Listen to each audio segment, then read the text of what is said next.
સમાચારમાં આગળ વાત કરીશું વડોદરાથી। વડોદરામાં ક્રાઇમ બ્રાન્ચે ઓપરેશન કારાવાસ અંતર્ગત 9 વર્ષથી ફરાર આજીવન કેદી કમલસિંહ યાદવને ઝડપી પાડવામાં આવ્યો છે।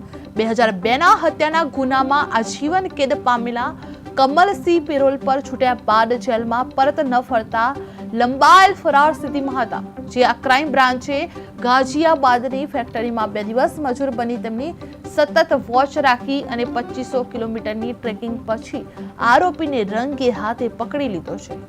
ટેકનિકલ અને હ્યુમન ઇન્ટેલિજન્સનો ઉપયોગ કરી આરોપીને વડોદરા લાવી સેન્ટ્રલ જેલમાં હવાલે કરવામાં આવ્યો છે। વડોદરામાં 9 વર્ષથી ફરાર આજીવન કેદી ઝડપાયો છે, જે ઓપરેશન કારાવાસ અંતર્ગત ક્રાઇમ બ્રાન્ચની સફળતા જોવા મળી હતી, જેમાં ગાઝિયાબાદમાં 2 દિવસ મજૂર બનીને વોચ કરવામાં આવતા 2500 કિલોમીટર ટ્રેકિંગ બાદ આરોપી પકડાયો હતો, જેમાં આજીવન કેદીને વડોદરાની સેન્ટ્રલ જેલમાં હવાલે કરવામાં આવ્યો છે।